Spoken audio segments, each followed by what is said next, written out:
Professor Des Cahill will be known to a lot of people in the room.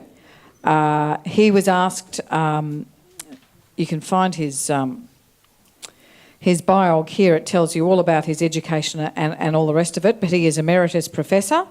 And I want to draw you to his expertise. He began by giving evidence in 2012 to the Victorian Parliamentary Inquiry into Institutional Child Sex Abuse. He was a senior consultant to the Catholic Church at the Royal Commission into institutional responses to child sexual abuse. And this is the critical part. He authored, along with Dr. Peter Wilkinson, who's in the room, the 2017 RMIT study of child sexual abuse in the Catholic Church, an interpretive review of the literature and public inquiry reports.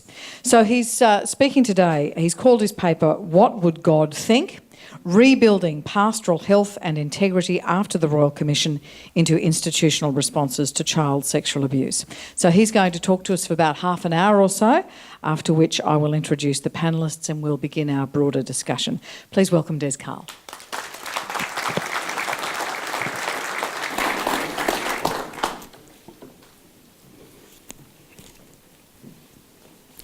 Well, thank you very much for the welcome, Ellen, and I feel humbled that I've been asked to present this first keynote address, and I often wonder why God has given me this gig.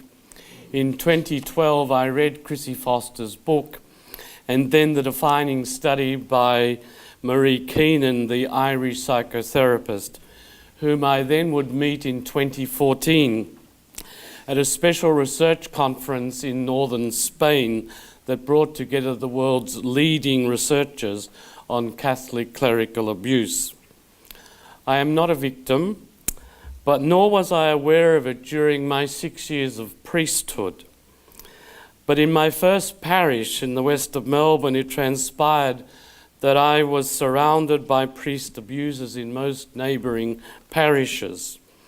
And my last parish priest turned out to be an abuser. After my resignation from the priesthood, my successor is the most likely suspect in the murder of Maria James, whose youngest child he was abusing. Previously, in 1967 in Rome, I had visited a home for intellectually disabled children run by religious brothers, and I was mystified by their behaviour.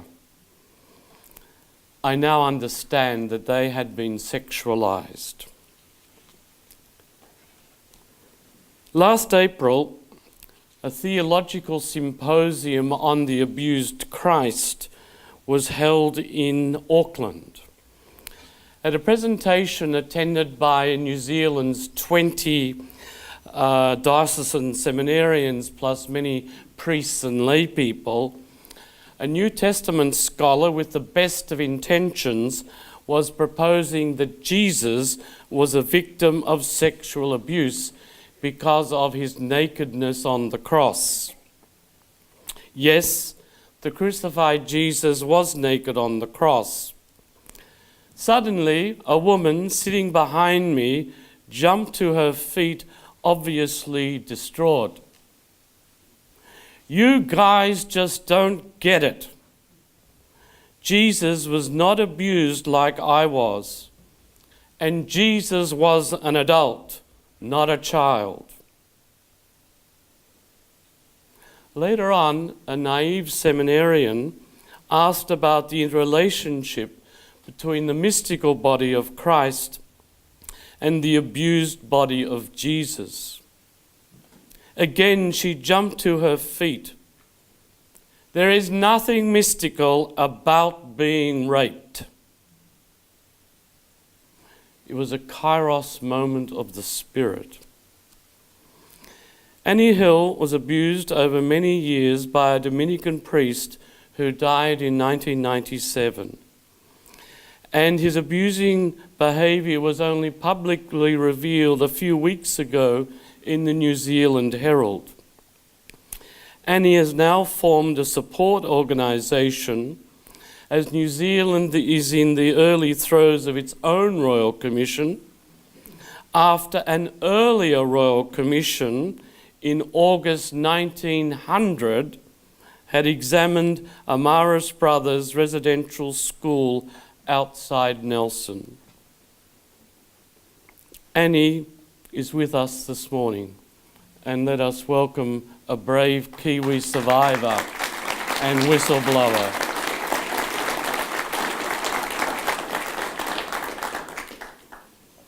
And what would God think were the words spoken by a priest perpetrator who did not begin offending until his 50s? Children assaulted, sodomized, raped have been during the Royal Commission and must always be our central focus.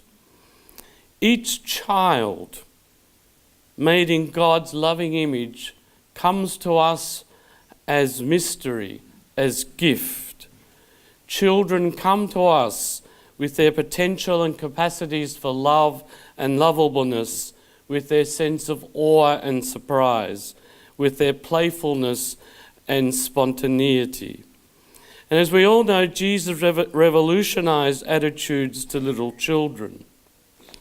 Amen, I say to you, unless you change and become like little children, you will never enter the kingdom of heaven. And the Royal Commission's final report in volume 16 regularly comes back to the point that the religious perpetrator and the religious leaders had no care for children and little psychosexual and emotional understanding of the child. And Catholic canon law still permits girls of 14 and boys of 16 to marry if their parents and the state permit. One of its recommendations stipulates in part that preparation for religious ministry must just not focus on children's safety and on working with children, but also on child development. And despite the pastoral centrality of the child, the churches, particularly my own church, have lacked a fully developed theology of the child. Parenting has not become any easier in a complex and cyber world. And for parents to have their patient, time-consuming handiwork of rearing a child damaged or even destroyed by abusing clergy and religious is at the very core of this Christian tragedy. And in educating our children about their own self-protection, the message could well be built around a very useful axiom. No trespassing. This is my body, which highlights bodily ownership. There's also something deeply worrying in all this. Pope Francis has conjured up the wonderful image of the church as a field hospital binding up the sick, the wounded, the vulnerable. And it was the vulnerable who were the most likely to be abused. And the churches talk about reaching out to the poor, yet it reached out quite poorly to those hurt by its own predator members. The revelation and unveiling of sexual abuse of children and vulnerable adults did not come in a vacuum, global or Australian, because beginning in the 19th century, as the first age of globalization emerged, in a remarkable historical development, particularly after World War II, we saw the emergence of the individual and the discourse of human rights. And as part of this development, children were transformed from legal non-entities as the legitimate property of their fathers to the international community's enshrining of children as subjects of human rights.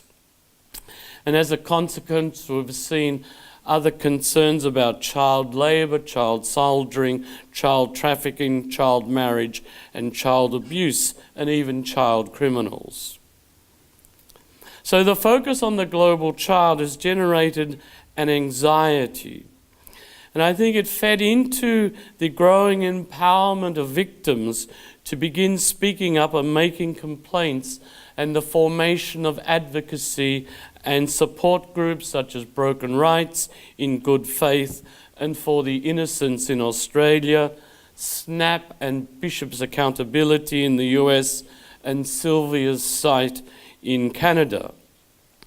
It also fed into the determination of journalists such as Barney Schwartz, Joanne McCarthy, Andrew West, Stephen Crittenden, and Lucy Morris-Marr here in Australia, and others around the world, to dig deep for the truth and break the deep-seated code of ecclesiastical silence and cycle of secrecy in all churches. The Commission's report, with its 17 volumes, 7,434 pages, and its over 400 recommendations, was preceded by government and church-sponsored inquiries in Belgium, Canada, Ireland, the Netherlands, the UK and the US, and here in Australia, especially by the Queensland Ford inquiry and the 2 Senate reports into child migration and residential care, among others. And here we must pay a special tribute to one of the 6 commissioners, the former Democrat Senator Andrew Murray, himself a child migrant from the UK via southern Rhodesia, and who played a special and unique role in the 2 Senate inquiries. There is also a further consideration. Some Australian dioceses and many religious agencies, including Catholic religious orders sponsoring this conference, have extensive outreach into Asia and to a lesser extent into Africa, where the veil of secrecy has not yet been lifted. As one scary example, the Catholic Church has over 9,500 child residential institutions or orphanages across the world, 28% of which are in India. And it's sobering to think on this very day, it is likely that children will be abused in religious care. So those religious leaders have a heavy responsibility to ensure that the African and Asian churches face their responsibility. And there is the extreme danger that the issue will be dealt with in the quiet Asian typical way. Cardinal Tagle of Manila once remarked, "Exposing persons, both victims and abusers, to the public, that adds to the pain." And then there are the issues of minor seminaries. And following our Protestant brothers and sisters, should more single-sex Catholic secondary colleges become co-educational?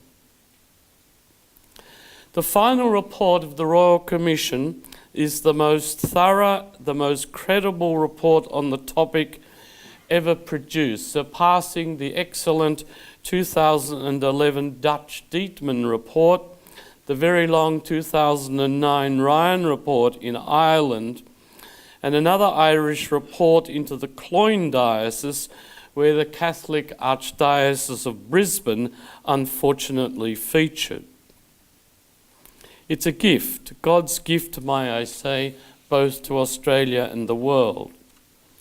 The report also has an unparalleled moral authority, which means the government are almost unhesitatingly accepting the 405 recommendations.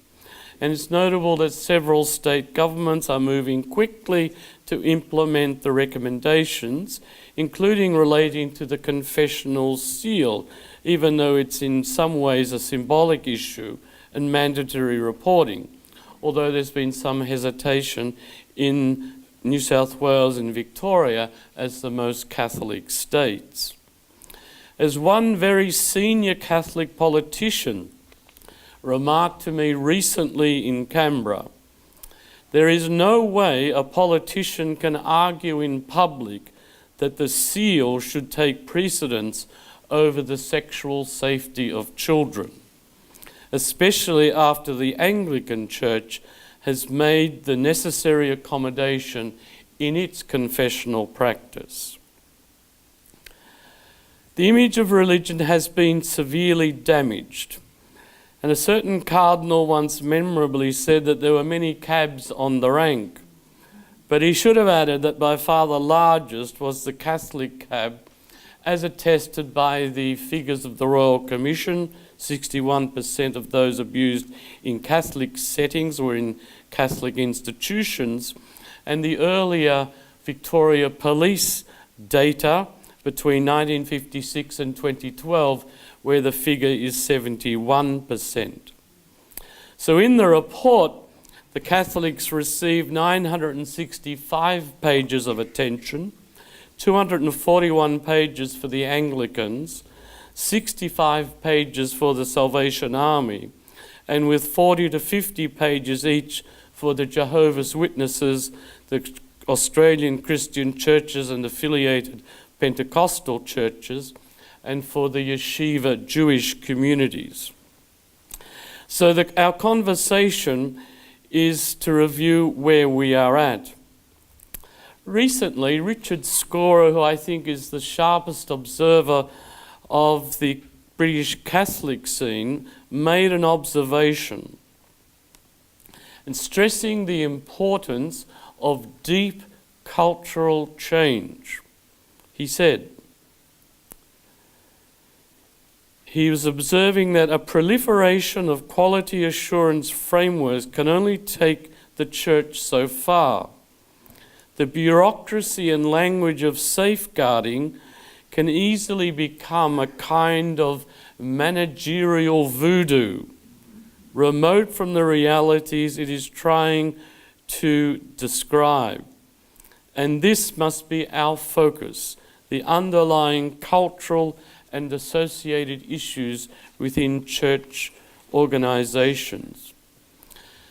At the same time, I think we need to broaden our focus beyond the limitations that were set by the Commission's terms of reference and include vulnerable adults in our discussions, as the Catholic bishops of England and Wales did back in 2001 in their reports.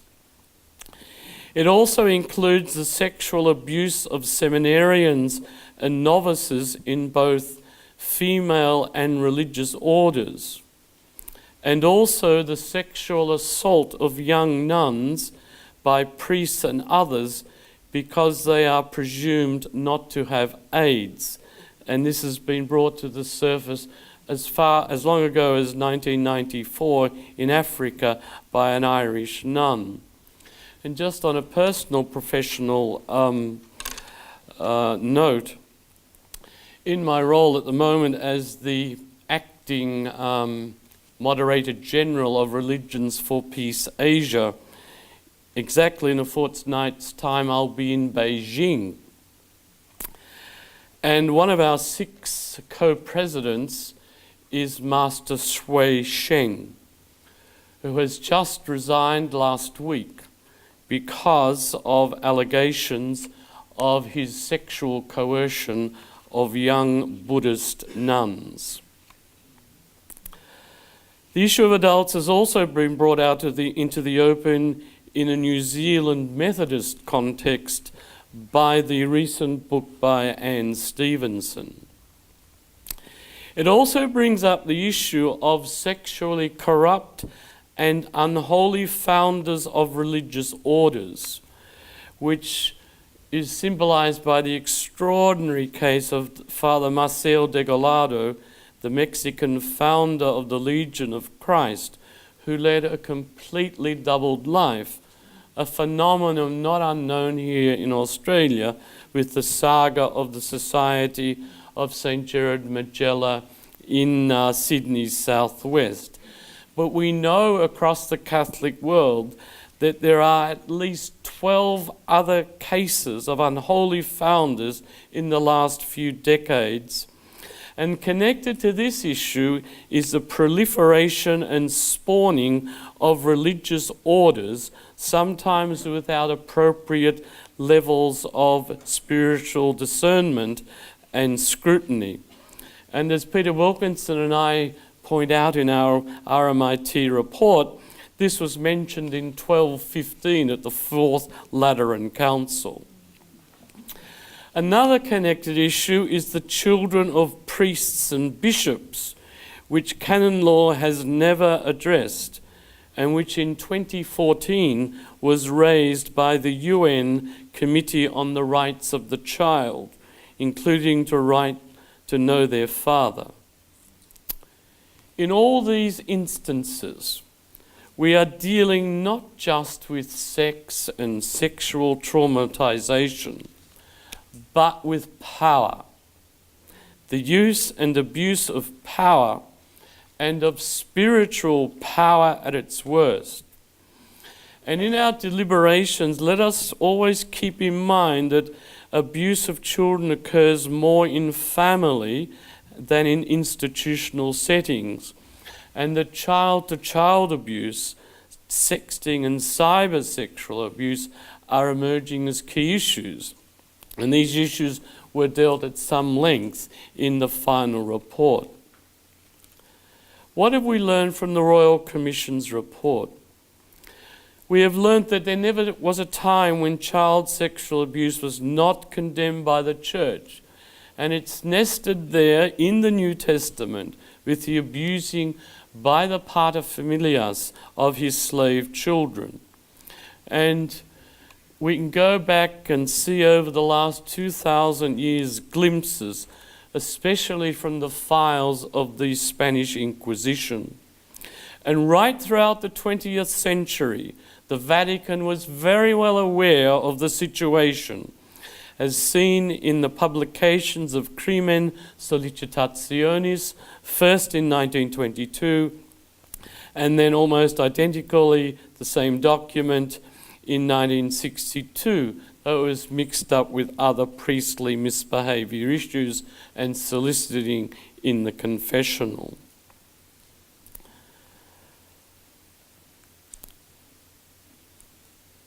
Almost 2/3 of the 4,000 survivors that were disclosed in the Royal Commission were abused in Catholic settings, 6 times more than the Anglican figure and 8 times more than the Salvation Army figure. On a per capita basis, the Jehovah's Witnesses had the highest level of offending, but much of this was family abuse dealt poorly and internally by the elders. There was some abuse in the Uniting Church, but not generally by its religious leaders. And there was very little abuse in the Presbyterian, Lutheran, Eastern Orthodox, and in particular the Eastern Catholic churches, with one exception. We know from Canadian and US figures, the Syro-Malabar rite from Kerala, where they follow the tradition of consecrated celibacy. There were very few victims in Australia belonging to the faith traditions other than Christian, but as my previous example, there are very significant issues in the Buddhist, Hindu and Muslim countries such as India and Thailand. We have learned in offending terms that for the Catholics between 1950 and 2012, where we wait for length of religious service, 1 in 13 diocesan priests, 1 in 18 religious order priests, and an estimated 22% of religious brothers were sexual offenders. The worst offending Catholic diocese was Sale, and the least was Adelaide. For the Anglicans, their problems were much more with schools, particularly boarding schools, and particularly in the Church of England Boys' Society. However, we have no published psychopathological studies of Anglican priest offenders. The final report notes that child sex abuse is not related to sexual orientation and pointedly adds, Vatican documents that relate homosexuality to child sexual abuse by clerics are not in keeping with current understandings about human society. Now, at the moment, there's a big controversy about the Pennsylvania report, which is very fine on detail but extremely poor on analysis. But now the Catholic right wing, and also particularly the Italian Catholic commentariat, is blaming homosexuality as the cause of clerical sex abuse. We have learned in neutralizing terms how perpetrators endeavored to silence and blame their victims. One victim related how, "Father told me it wasn't a sin, as I was one of God's chosen children, and that God made boys to be special so those who did God's work were not led into temptation of sinning with women. I was told by Father that I was to say nothing to anyone because God would be very, very angry with me for revealing his ways." Additionally, in most perpetrators, there was a complex denial process as they lied to their bishops and religious superiors. And we've learned in response to them, the leaders of every religious institution, Catholic, Salvation Army, all responded poorly but remarkably uniformly. Their motive was to protect the reputation of their institution as pristine and all holy. And this cycle of secretiveness was profound and systematic, incubated in a caste clericalist or similar closed cultural environment. And their generic apologies have now become almost meaningless unless there is structural change. Albert Bandura, the social psychologist, has raised the question, why over the century has much destructive behaviour been perpetrated by otherwise good, decent people in the name of righteous ideologies, religious principles, and national ideologies? And he quotes right at the end of his analysis, which is in our report, "The triumph of evil requires a lot of people doing a bit of it in a morally disengaged way, with indifference to the human suffering they have collectively caused." In appraising the work of the Royal Commission and its report, it showed exemplary care for the survivors and their families, as the commissioners, particularly Robert Fitzgerald here, listened respectfully to their voices. For the Anglicans, the cultural and risk factors were nominated as 6. Weaknesses in structure and governance, preventing a consistent response, the role of the bishops and failures of leadership, 3, the conflicts of interest for bishops and other office holders, 4, cultural issues including forms of clericalism, the practice of forgiveness, cheap forgiveness, and confession, and lastly, inadequate screening, selection, training, and supervision of peoples in ministry. For the Catholic Church, the Commission found 9 contributing factors: the individual pathology factors, clericalism in all its facets, and they define what clericalism is rather than just using it as a word without meaning, the monarchical and feudal aspects of governance, including lack of transparency and accountability of those in leadership, and the lack of meaningful participation of the laity, especially of women, in governance. Lack of leadership, including poor education for episcopal leadership. The failure of canon law and its secrecy provisions. The poor selection, screening and inadequate initial formation of priests. Celibacy and the associated sexual dysfunction as the linchpin of the clericalist system, the lack of oversight, support and ongoing training of priests and religious, and lastly, the practice of the sacrament of confession and its cheap forgiveness, which allowed perpetrators to minimize the impacts of their sexual abusing. The Salvation Army was criticized for the questionable environment of its residential institutions with poor resourcing, hierarchical leadership, the devaluing of children, and its type of muscular Christianity. The Jehovah's Witnesses were criticized for the absence of women from their decision-making processes, their separateness from the world, and their two-witness rule based on Deuteronomy 19:15, where the Royal Commissioners told them to abandon this belief, which raises an interesting religious freedom issue. Here I think the report should have emphasised much more the fact that 59% of Catholic priest offenders had only one claim of redress against them. This brings up the issue of serial priest predators with dozens of victims who were about 3 to 5% of the overall number of Catholic priest offenders, about between 20 and 30 overall. And it brings up the issue of desistance, to use the technical psychological term, as to why religious offenders stopped offending.